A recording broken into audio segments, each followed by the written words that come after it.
बिस्मिल्लाहिर्रहमानिर्रहीम। अस्सलामु अलैकुम। नेक्स्ट लेक्चर में खुश आमदीद। इस लेक्चर में हम लोग कंपैरिजन ऑपरेटर्स के बारे में पढ़ेंगे। ऑपरेटर्स के बारे में पहले हम लोग जान चुके हैं कि ऑपरेटर जो है वो एक स्पेसिफिक सिंबल होती है जो कि एक स्पेसिफिक टास्क परफॉर्म करती है। उसके बाद हमने उसकी टाइप्स देखी थी। टाइप्स में हमने डिफाइन किया था कि सबसे पहले अरिथमेटिक ऑपरेटर्स होते हैं जो कि हमने डिस्कस किए थे पहले। तो आज के लेक्चर में हम कंपैरिजन ऑपरेटर्स पढ़ेंगे, क्योंकि कंपैरिजन ऑपरेटर्स करने के बाद ही हम जो है मोस्ट इम्पोर्टेंट फंक्शन पढ़ सकते हैं जिसको इफ़ स्टेटमेंट कहा जाता है। तो इफ़ स्टेटमेंट या इफ़ फंक्शन जो है यूज़ करने से पहले हमें अच्छी तरह से जानना होगा कंपैरिजन ऑपरेटर्स के बारे में। लिख लीजिएगा कि कंपैरिजन ऑपरेटर्स को कंडीशनल ऑपरेटर्स भी कहा जाता है। लिख लीजिएगा कि comparison operators are also called conditional operators.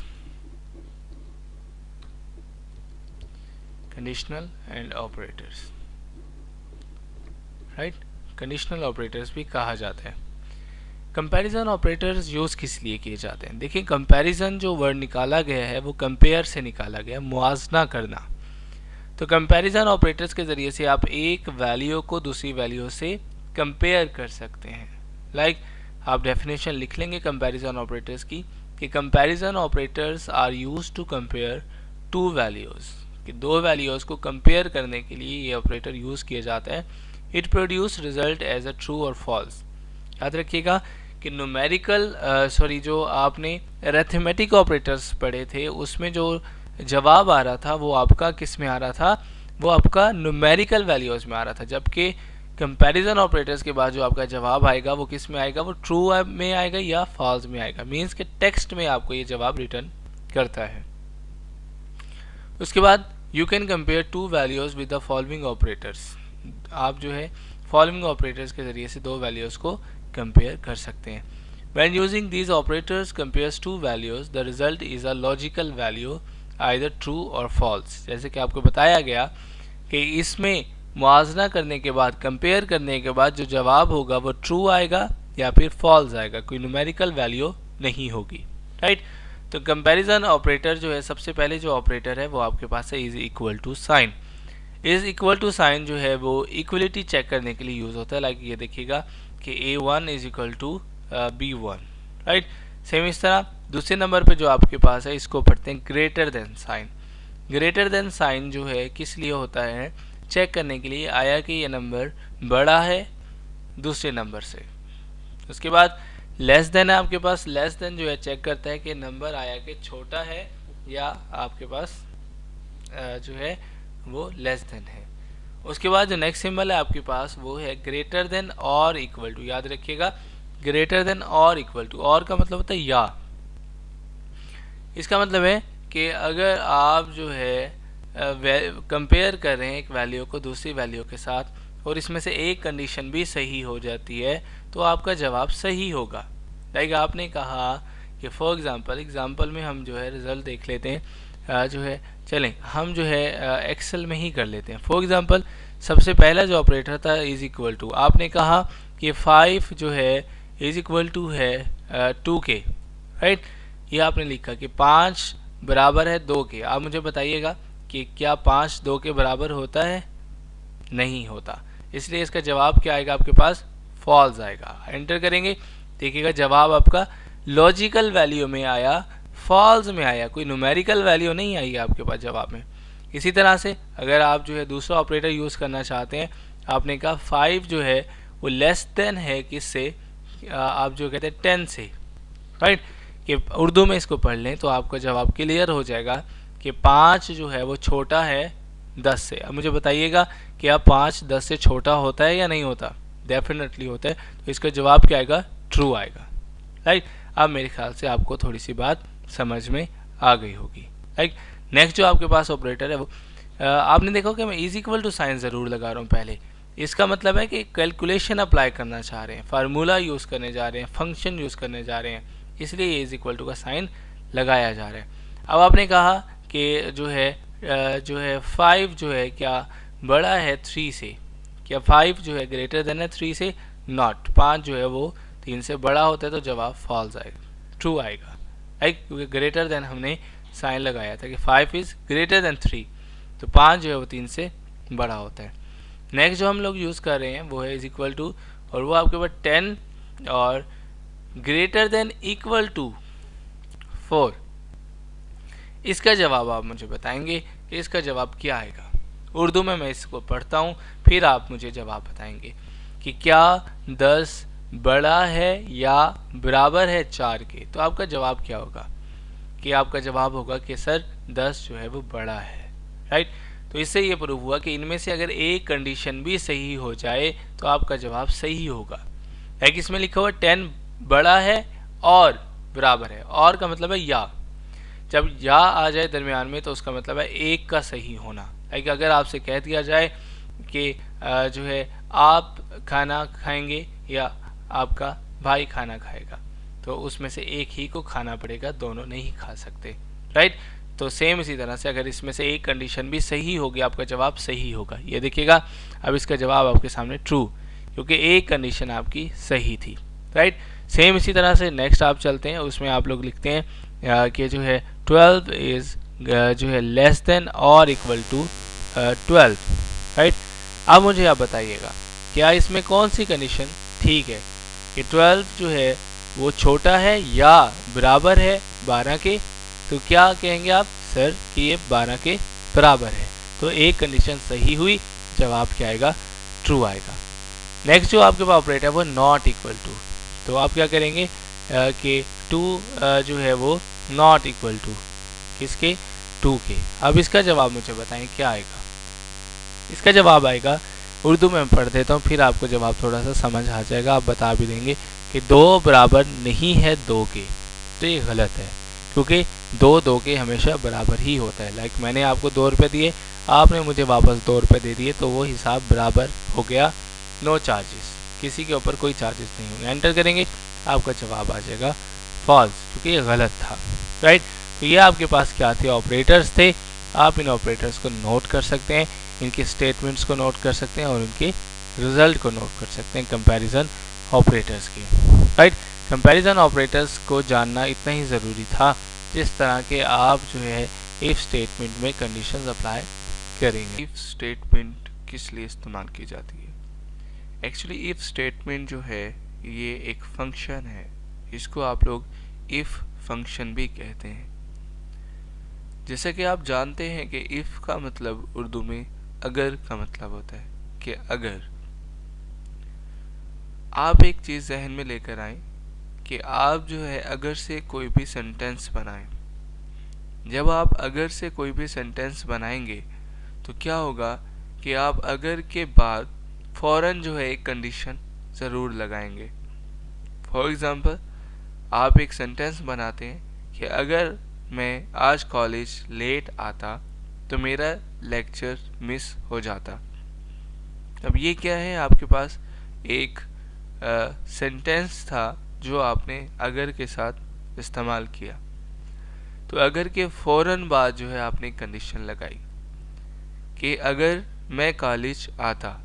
अब कॉलेज आना जो है ये एक कंडीशन है कि अगर मैं कॉलेज आता।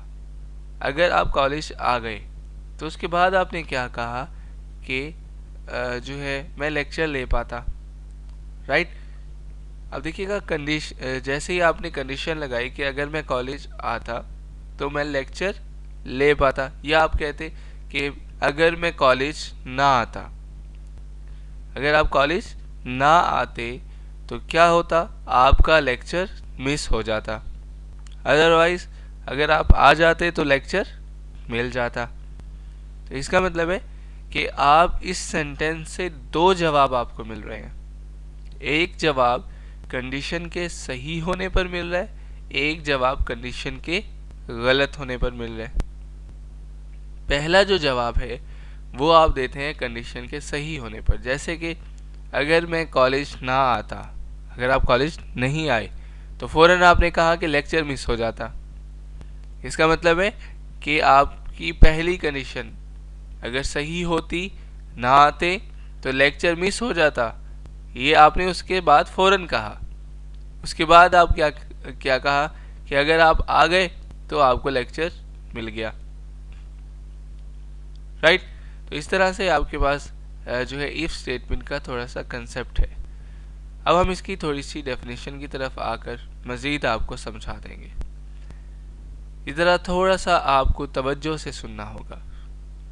इफ स्टेटमेंट जो है returns one value if a condition you specify evaluates to true and other value if it evaluates to false। क्या मतलब कि if statement जो है वो वैल्यू रिटर्न करेगी अगर आपने जो कंडीशन दी है, एक वैल्यू रिटर्न करेगी अगर कंडीशन वो सही होगी और एक वैल्यू रिटर्न करेगी अगर वो कंडीशन फॉल्स होगी। अब आपने कहा कंडीशन क्या हुई। देखिए अभी आपने प्रीवियस लेक्चर में कंडीशनल ऑपरेटर्स पढ़े थे जिनको हमने कंपैरिजन ऑपरेटर्स कहा था।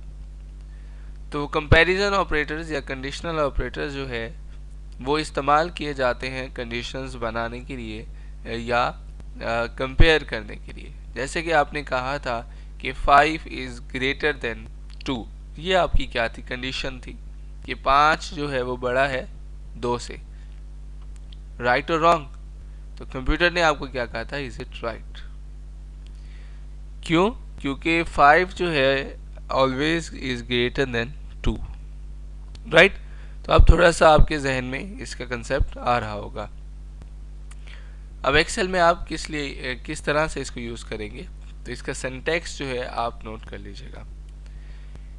एक और बात कि इफ स्टेटमेंट को जो है वो डिसीजन मेकिंग स्टेटमेंट भी कहते हैं, कि इस स्टेटमेंट के बाद आप कोई डिसीजन ले सकते हैं। आपने कहा किस तरह से, देखिएगा आपने कहा कि अगर बच्चे की परसेंटेज 33 से ज़्यादा है या बराबर है तो वो बच्चा पास है, अदरवाइज फेल। अब डिसीजन ले लिया ना आपने कि उसको आपने पास फेल करार दे दिया इफ स्टेटमेंट की मदद से। तो इस तरह से इफ स्टेटमेंट को हम लोग डिसीजन मेकिंग स्टेटमेंट भी कहते हैं। अब इसका सिंटैक्स आप लोग देखेंगे। सिंटैक्स में सबसे पहले आप जो है इफ यूज करेंगे, इज इक्वल टू लगाएंगे, उसके बाद इफ लिखेंगे। इफ लिखने के बाद आप ब्रैकेट स्टार्ट करेंगे। ब्रैकेट स्टार्ट करने के बाद सबसे पहली जो चीज़ है वो है लॉजिकल टेस्ट। देखिए आपके पास लॉजिकल टेस्ट का यहाँ पर मतलब है कि कंडीशन, कि कोई भी कंडीशन आप लगा दें कि परसेंटेज इज ग्रेटर देन 33 और इक्वल टू 33, राइट। या आप कोई भी कंडीशन, आपने कहा 5 इज ग्रेटर देन 2, राइट। इस तरह से आप कोई भी यहाँ पर कंडीशन लगा सकते हैं। उसके बाद कॉमा लगाने के बाद वैल्यू इफ ट्रू, इसका मतलब है कि यहाँ पर अगर वो कंडीशन सही हो जो पहले आपने लिखी थी तो यहाँ पर क्या प्रिंट हो जाए, यहाँ पर प्रिंट हो जाए जो वैल्यू वो वैल्यू कंडीशन के सही होने पर जो आप प्रिंट करवाना चाह रहे हैं। उसके बाद अगर वो फॉल्स हो जाए कंडीशन तो फिर क्या होगा, फिर वो आपकी वैल्यू जो रन होगी वो सेकंड वाली रन होगी। नीचे मैंने उसको बहुत इजी करके लिख दिया है आपके लिए, तो आप देख सकते हैं कि इफ जो है ब्रैकेट स्टार्ट कंडीशन देंगे सबसे पहले। तो फिर मैंने लिखा है कि print value if condition is true, कि अगर आपकी कंडीशन का जवाब सही आएगा तो उसकी पहले वाली वैल्यू, क्योंकि हमेशा कंडीशन के सही होने पर उसके साथ ही आप सही वैल्यू बता देते हैं, तो वो आप यहाँ पर बताएंगे। उसके बाद आप क्या करेंगे, कॉमा लगा के डबल कोट्स में value if condition is false. तो इस तरह से आप जो है इफ सिंटैक्स जो है वो यूज कर सकते हैं, इफ स्टेटमेंट जो है वो यूज कर सकते हैं। अगर हम एग्जाम्पल की तरफ आए तो देखिएगा कि इफ जो है आप डेली लाइफ में बहुत बार यूज करते हैं। किस तरह से, देखिए एक्सप्लेनेशन विद एग्जाम्पल में हम लोग देखेंगे कि आपके पास कि for our purpose conditional logic is 2 words, कि कंडीशनल लॉजिक जो है वो 2 वर्ड्स पर मुश्तमिल है, इफ एंड देन। किस तरह से, if and then. You use conditional logic all the time in your daily life without realizing it. हमेशा हम यूज़ करते हैं डेली लाइफ में। आप खुद ज़रा तजज़िया कर लीजिएगा कि आप डेली कितनी दफ़ा अगर यूज़ करते हैं कि अगर खाना ना खाया तो, अगर मैं वहाँ ना आ गया, अगर मैं लेट हो गया, राइट। इस तरह से बहुत सारे सेंटेंसेस है जो आप डेली लाइफ में यूज़ करते हैं। लाइक यहाँ पर जो हम डिस्कस कर रहे हैं, देखिएगा कि you might say to yourself, if I eat this delicious cream cake then I will get fats.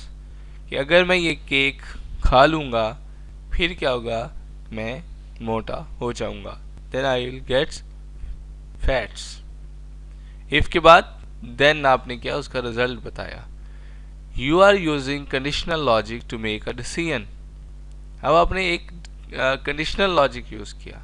क्या लॉजिक था कि इफ़ अगर I eat this delicious cream cake, कि अगर मैं ये खाऊंगा, अगर वो ना खाएंगे फिर तो मोटे नहीं होंगे ना। तो इसीलिए जो है if I eat this delicious cream cake then I will get fats, right. तो if I do this then that will happen, कि अगर मैं ये करूँगा तो ये होगा, सिंपल। तो अगर कोई भी कंडीशन आप देखेंगे उसके बाद हमेशा वही होगा जो करना चाहेंगे। सम मोर एग्जाम्पल देख लीजिएगा कि if I buy this lovely coat then I will look beautiful. Wow, कि अगर मैं ये लवली कोट खरीद लूँ देन तो आई विल लुक ब्यूटीफुल, मैं ब्यूटीफुल नजर आऊँगा। If I watch one program then I can't tape the other. Similarly if I win the lottery then I will be happy, right। if then अगर ये, अगर फिर, right, कि अगर जो है मैं लॉटरी जीत जाता हूँ I will be happy, मैं बहुत खुश होऊंगा, ठीक है। तो इस तरह से if के साथ आप क्या कर रहे हैं, then यूज कर रहे हैं, और उसके साथ सही होने पर आप एक कंडीशन के जवाब में आप आंसर भी खुद दे रहे हैं। Those are example of conditional logic. Excel also use the if word for conditional logic. Excel भी इसलिए यूज करेगा if को। You can test what is in a cell. आप सेल में टेस्ट करेंगे कि सेल में क्या चीज होती है, like and say what should happen if it is one value rather than other value।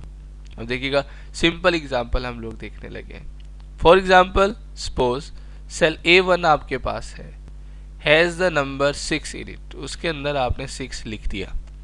अब आप वो सेल में चेक कर सकते हैं, A2 में आप कर्सर ले जाएं और आप देख सकते हैं कि you can enter an if function to test whether cell A1 is above 5 और बिलो 5। कि अगर A1 में आपने सेल में 6 लिखा है तो B1 में आप इफ के जरिए से चेक कर सकते हैं क्या वो नंबर 5 से बड़ा है या छोटा है, राइट। तो ये हम इफ के जरिए से चेक कर सकते हैं। अभी अब आगे देखेंगे कि किस तरह से चेक करेंगे। If it is below 5 then another thing happens. The correct format to use for the if function is this. वही फॉर्मेट आपके पास है कि if logical test value if false value if true, right. तो ये भी आप जो है यूज कर सकते हैं कि पहले कंडीशन जो है उसके बाद वैल्यू इफ फॉल्स फॉल्स और value if true. So the if function takes 3 arguments. अब इस फंक्शन में जो है वो 3 जो है चीज़ें हैं आपके पास, जैसे कि मैं पहले बता चुका था। लॉजिकल टेस्ट या condition, value if true, value if false. Let's break this 3 arguments. Logical test या कंडीशन क्या होते हैं, इसको आप समझ लीजिएगा। लॉजिकल टेस्ट या condition, this is what you want to test for, कि आप चेक क्या करना चाह रहे हैं। आप कंडीशन क्या, आप चेक करना चाह रहे हैं क्या स्टूडेंट की परसेंट 33 से ज़्यादा है या बड़ी कम है। आप चेक करना चाह रहे हैं कि एक सेलमैन ने जो सेल की है क्या वो 10,000 से ज़्यादा है या कम है, ठीक है। या एक यूज़र ने जो पासवर्ड एंटर किया है क्या वो पासवर्ड करेक्ट है या नहीं है। ये सारी चीज़ें आप क्या करते हैं, चेक करते हैं। In our example we wanted to test whether cell A1 is greater than और लेस देन 5। हम जो एग्जांपल डिस्कस करते आ रहे हैं उसमें हम देख रहे हैं कि 5 जो है वो बड़ा है जो या छोटा है, right. Excel uses this symbol. अब देखिएगा बड़ा चेक करने के लिए हम ग्रेटर देन का साइन यूज़ करते हैं, जैसे कि प्रीवियस लेक्चर में हमने देखा ऑपरेटर्स के ज़रिए से greater than, right, greater than, for and greater than and this symbol less than use करेंगे, less than for less than use करेंगे ये symbol, right. So for the first argument we would put a1 greater than 5, कि a1 जो है वो greater than है 5 से. Value of true क्या है? This is then part of the if statement, कि अगर कंडीशन सही है फिर क्या होगा, कॉमा लगाने के बाद देन उसका जवाब. इसमें आप जवाब लिखते हैं कि this is then part of the if statement.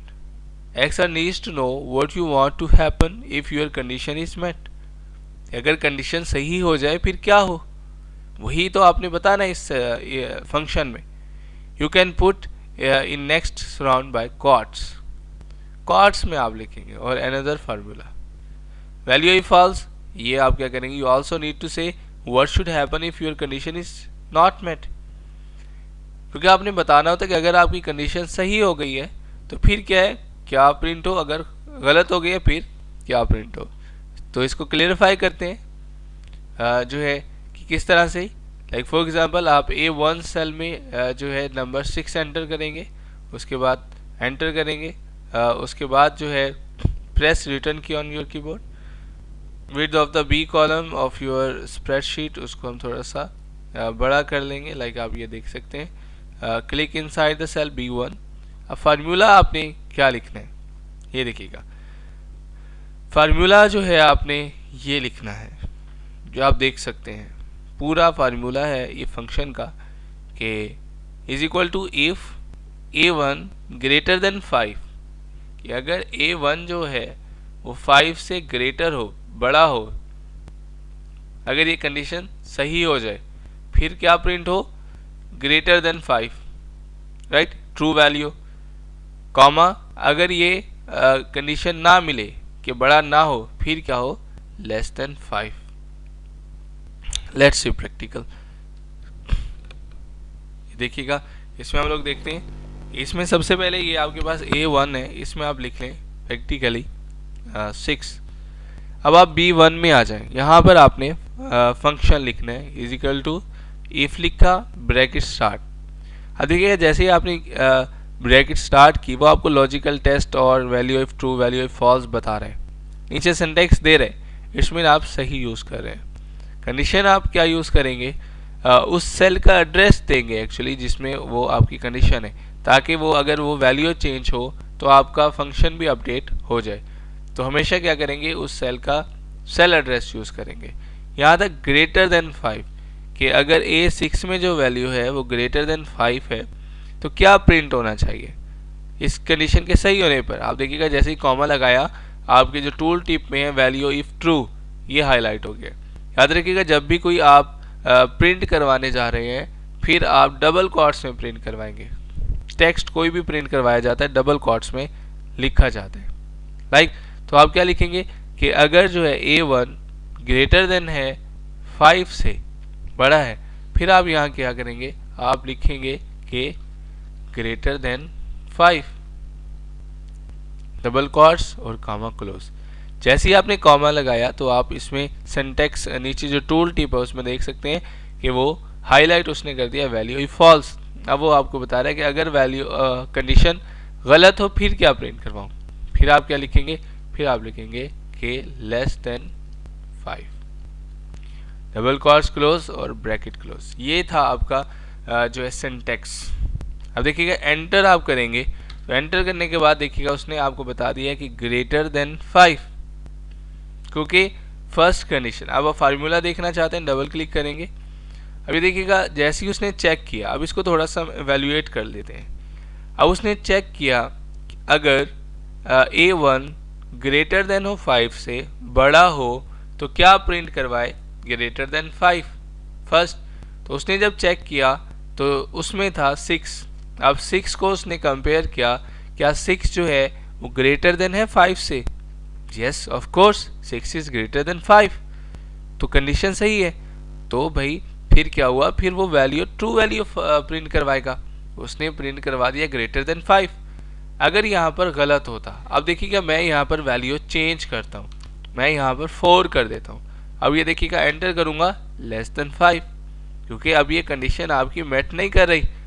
अब जो है A1 में जो है वो ग्रेटर देन 5 से नहीं है, तो पहला ब्लॉक जो था ग्रेटर देन 5 ये नहीं चला, क्योंकि पहला ब्लॉक हमेशा कंडीशन के सही होने पर चलता है और दूसरा ब्लॉक कंडीशन के गलत होने पर। जैसे कि सिंटैक्स में आप देख सकते हैं, ये पहला block value if true and the second is value if false. उम्मीद है कि अब आपको इफ स्टेटमेंट अच्छी तरह समझ आ गई होगी।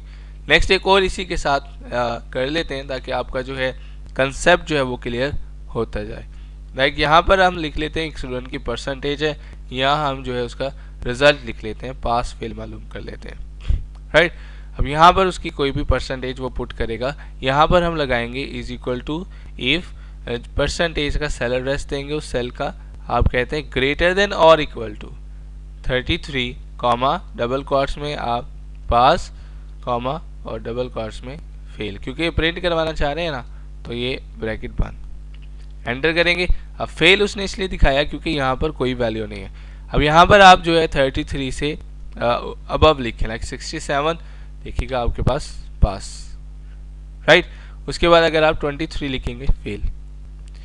इसमें क्या किया उसने, इसमें उसने देखिएगा चेक की कि A4 में जो वैल्यू है अगर वो 33 से ज़्यादा है या बराबर है तो वो पहला ब्लॉक प्रिंट करवा दे। अब ये कंडीशन फॉल्स है, क्योंकि जो A4 में जो वैल्यू है 23 वो 33 से ना ही बड़ा है ना ही बराबर है, तो कंडीशन का रिजल्ट फॉल्स है। तो फॉल्स होने पर सेकंड ब्लॉक चला, इसलिए उसने फेल प्रिंट करवा दिया। तो इस तरह से जो है आपने फेल प्रिंट करवाया।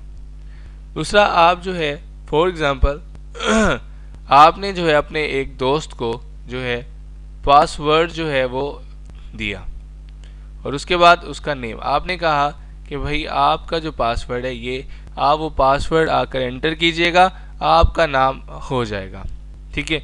इज इक्वल टू आपने इफ लगाया, अब आपने पासवर्ड का सेल जिसमें वो पासवर्ड एंटर करेगा उसका cell address is equal to क्या, फॉर एग्जांपल आपने उसको पासवर्ड दे दिया जो है 3 to 7 उसको बता दिया।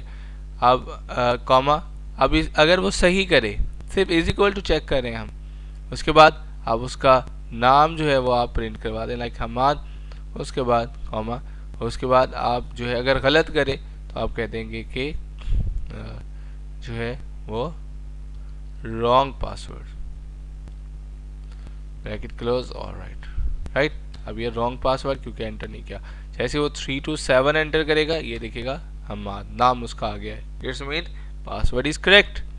अगर कोई और करेगा आप देखिएगा कि रॉन्ग पासवर्ड। इस तरह से आपने इफ स्टेटमेंट के जरिए से एक कंडीशन चेक की कि अगर जो A7 में जो वैल्यू है अगर बराबर हो वो वैल्यू 3 to 7 के, तो फिर पहला ब्लॉक चलेगा ट्रू का, उसके बाद सेकंड।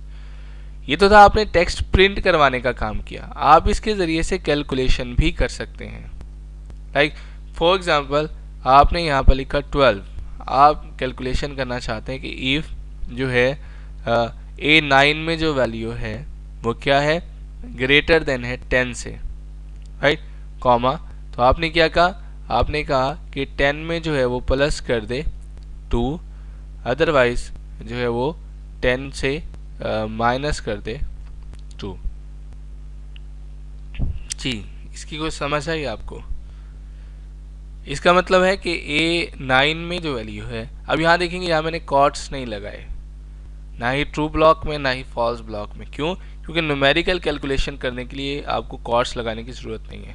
जब आपने प्रिंट करवाना है टेक्स्ट, उसके लिए आपको ज़रूरत है लाजमी। दिखेगा, ये चेक करेगा। क्या आप मुझे बताएं अब, क्या आपने 9 में जो वैल्यू लिखी है क्या वो 10 से ज़्यादा है? यस, क्योंकि 12 जो है वो 10 से ज़्यादा ही होता है। तो फिर क्या जवाब आएगा इसका? आप क्या कहते हैं इसका जवाब क्या आएगा? अब उसने चेक किया कि जो है ज़्यादा है, वो उसमें क्या कर देगा, 10 में 2 ऐड कर देगा, पहला ब्लॉक चलाएगा, तो 12 यहाँ पर प्रिंट होगा। अगर यहाँ आप कम कर देते हैं लाइक 6, कंडीशन गलत हो जाएगी, वो आपको 8 प्रिंट करवाएगा, राइट।